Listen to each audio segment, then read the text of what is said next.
YouTube, Retro Reclaimer here. This is a video response to David Retro Games Played Badly.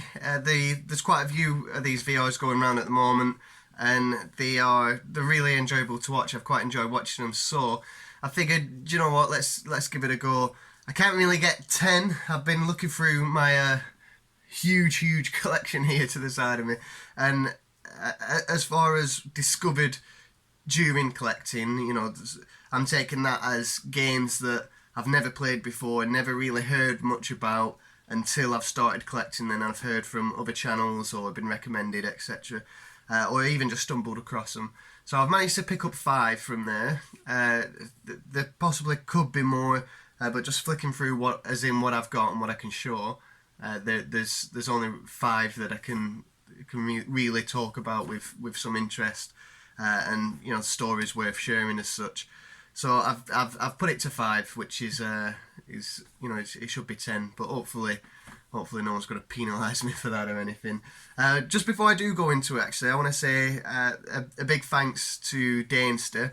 I was on his stream a few days ago, and I've been watching all these streams live from lockdown, and they're really fun. I've loved being in the chat with many other tubers. I've loved watching the guests and Danesters talk about various things, and to be asked to go on the stream and to go on was, you know, I felt really privileged. I was sort of honoured to be on his stream without looking his ass too much. But no, I really enjoyed myself, and it was a great host of TV as well. It was great to be on with her. Really nice to meet her, and you know, I hadn't actually stumbled across her channel just yet, so when I found out I was going on with her, I was like, oh, well, I have to go over and take a look. I think I did hear about her once upon a time, but you know, that's just me. I've not long been back, and there's loads of channels that I've not come across just yet. I mean, just from the live streams, I must have easily subscribed to another 8 or 9 channels, just because I've not reached out far enough to see all these channels. Really enjoyed it. I'm enjoying watching them. Last night's was really good as well with Gashead Stevenson as Tastic, and yeah, if you're here and you've not been over to Danesters' channel and watched any of those streams, I'll leave a link to his channel. Go over. He's doing a stream at 8 o'clock in the evenings. There's certainly one tonight, which is Friday. There's one on Saturday. I think he has Sunday and Wednesday off. You know, they're sort of the days he's having off. So, but yeah, go over, watch some of the past streams, watch the current ones, and get involved in the chat. They're really good fun. And like I said, it was a pleasure to be on there as a guest. I really did enjoy myself. What else was I going to talk about? A shout out. For the person I want to shout out is the GameZoneBirdRoom. Really enjoy watching his stuff. His video on the Dreamcast, which he captures with his capture card, it comes up really well. Sega Saturn as well. He's talked about his Sega Saturn, and of course they're 2 consoles that I'm quite heavily interested in. And of course his birds as well. And I was talking to him through the comments actually, and you know, about how I used to have a couple of birds.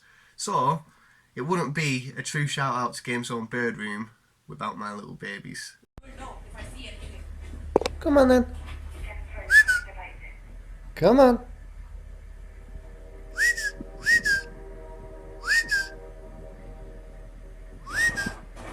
Come on.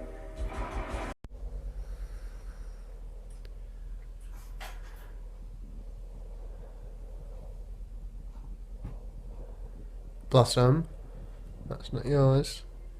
Okay, so the video you're seeing there, the bird I had, so I'm going back a few years ago, but I had like an air rifle. I had an air rifle to go out hunting. One of my brother-in-laws, he lives on a farm, and of course he hunts rabbits and birds and stuff like that, which are affecting his business, so to speak. So I managed to get hold of an air rifle for really cheap. I went out sort of hunting with him. I bought myself some wellies. I got out there, went on this hunt, and I just couldn't do it. I was looking at this little rabbit through my sights, and I was like, It weren't for me. It weren't for me. I couldn't do it. I'm a bit of a wimp. So I left him to it. I said, yeah, this ain't something I can do. Swapped this gun to my mum's boyfriend for a parrot. So what turned it out to sort of killing these little harmless creatures, I ended up gaining one as a friend. Well, I say friend. I tried my best, but he weren't having none of it. So we brought this parrot home. But it's not a parrot. It's a baraband or a superb bird. I believe the names are. And Oscar was a bit younger at the time. I asked him what do you want to call him. He called him Green Day because we always listened to Green Day, and the parrot was green, so Green Day was his name. And it was really noisy. I put the blanket over the cage. He just would not stop. Wah, wah, and you'd be like, shut up. And if you shouted or spoke, he'd get louder. I tried taking him into a different room, and I really did try my best interacting with him, trying to get close to him, letting him out the cage. And as you can see from the video, my Blossom, my little Rottweiler, she went up to him, and they got on really well. It seemed they'd always get close and just sniff each other and sort of look at each other. Whereas I go near and it just bugger off. And yeah, watching GameZoneBirdRoom now, I look at his parrots and how close he gets, and I'm really jealous. I really wish I had that with my birds. I did have another bird as well called Boingy Boingy. I don't know where these names come from.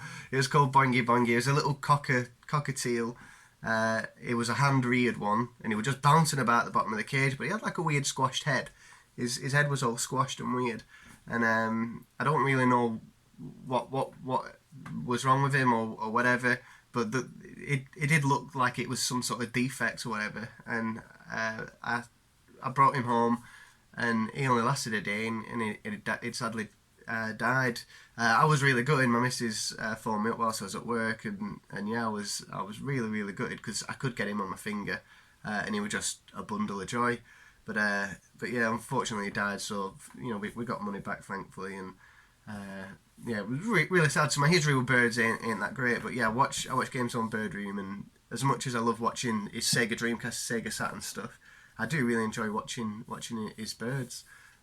So yeah, go over and take a look at his channel because it is pretty good. I think that's got to be the longest shout out in history. But yeah, let's get on to the video whilst we're here, because I'm already 10 minutes in without the intro. So games I've discovered whilst collecting. First two are two different Kinect games. The first one is Kinect Sports. You're probably looking at this now thinking, oh, that's quite a common game. And, it is. I did have Kinect when it first came out. I only had a few games. Didn't put too much time into it and sort of got rid of it like most people. Only recently have I realised that it's a bit of a hidden gem, really. There's a lot of games on there which are really good fun. And this one is one that was always recommended from different channels and different collectors of Kinect. And so I whipped this out and started playing it, and especially playing it at home with the family. That is where it really counts. So playing this game with Oscar and his mum, it's really fun, competitive, and it is an active game. And I just have absolutely loads of fun on it. There's table tennis, there's bowling, it ain't just like a game of bowling. There's like different games with it. It might be 5 mini games within bowling, volleyball, football, loads of different, as you can imagine, sports.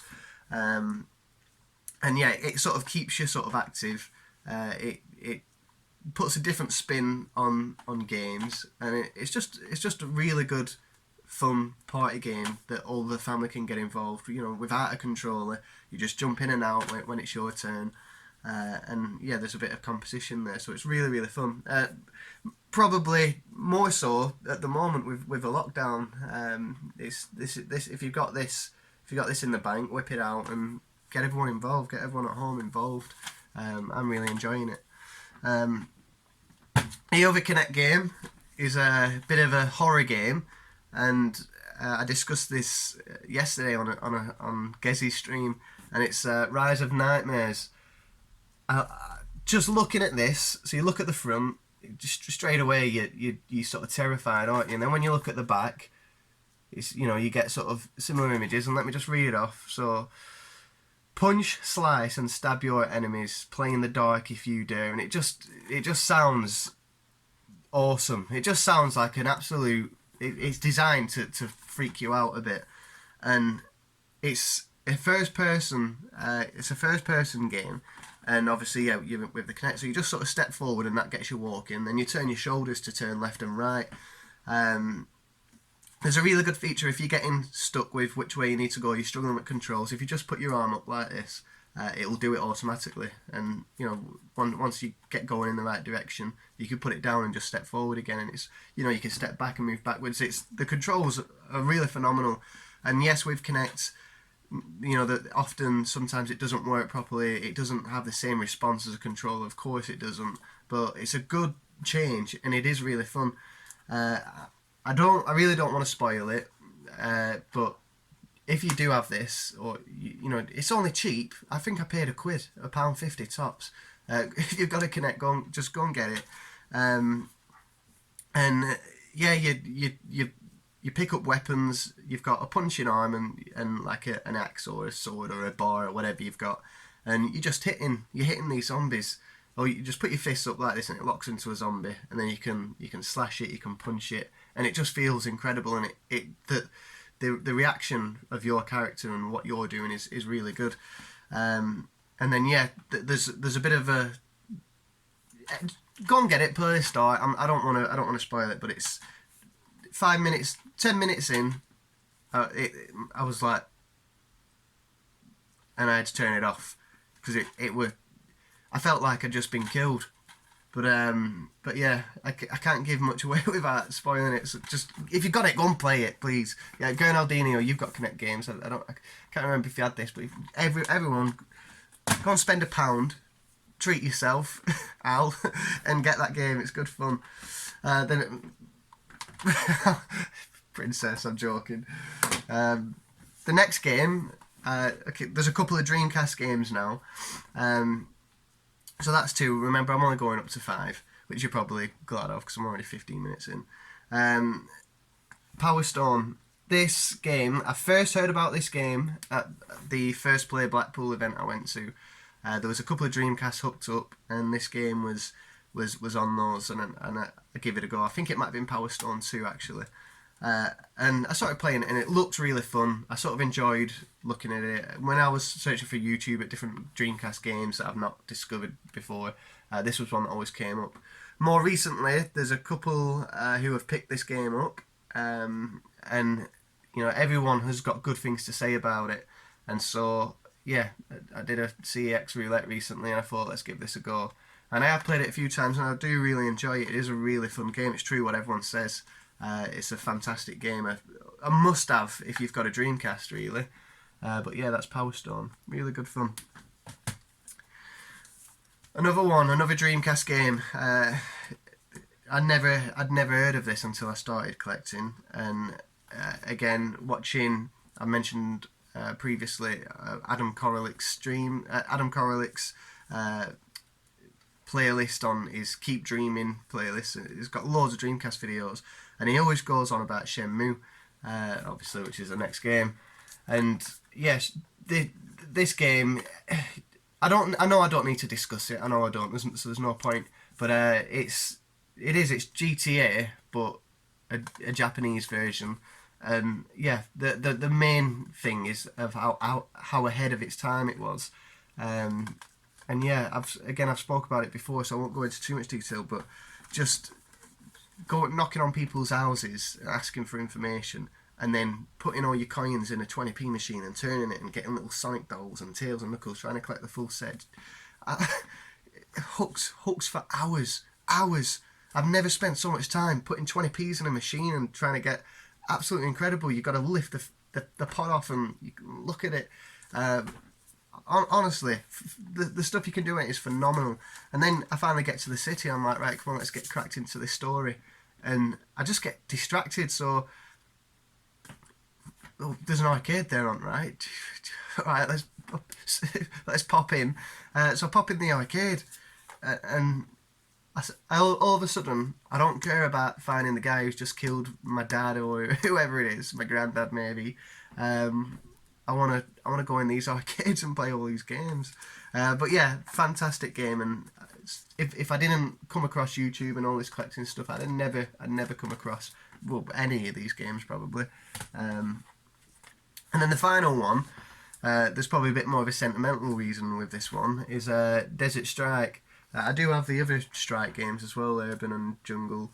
Yeah, this game I've had before in my previous collection, before I sold it all, and I've recently got it again. And it's really good fun. Most people are aware of this game, but you're sort of in a helicopter. You start from a big ship, you come over to some land, and you've got to free people. You've got to do different tasks, shut off the radars, grab hold of a guy, and destroy an airfield, different bits and pieces. But when I first started playing it, I didn't really have a clue what I was doing. I was all confused, and I was looking at it. I kept running out of ammo. I kept running out of fuel, and I didn't really know what I was doing. I didn't really know what the true objective of the game was until I sort of sat back and started reading through the menus and listening to my mission brief. Which, having to listen to a mission brief and then go in the game, there's a big difference, isn't there, of games from a while back where you had to take into account a lot of detail, whereas games now which are just too easily playable and completable. But again, this game I've never heard of. I never had a Sega Mega Drive, so I could really pick all the Sega Mega Drive games I've got. But yeah, until I started collecting, this is just one I came across randomly. But the thing that stands out most with it is being able to play it with my father-in-law, and he used to have this game when he was younger. And whenever I talk about my collection, he'd always talk about this game. So getting it back again, and then one night we had a couple of beers and sat and played this game, and that's where the nostalgic the nostalgic appeal comes to all these games, and that's where you can get your true joy from them all. Really, he'd not seen that game for many years since he was younger, and just sat there. He was sort of going through with it with me, saying, right, you need to do this, you need to do that, and I figured out how to play it properly. And then obviously he'd had a few goals as well, and it was a really nice experience to be able to sort of share that together and just enjoy the game. But yeah, really good. And that's 5 games. I couldn't really pick another game out there with stories as interesting, if they are interesting to you, so as interesting as those. So but yeah, go on, check out Danester. I'll leave links in the description to other video responses of this same video, and of course David Retro Games Played Badly as well. And then GameZoneBirdRoom, I'll definitely leave a link down below to go and check his channel out as well. Cheers for watching, guys. I hope you enjoyed. I hope I've not talked too much, so I think I have, looking at the time. But yeah, we'll see you in the next one. Okay, see you later, guys. Bye.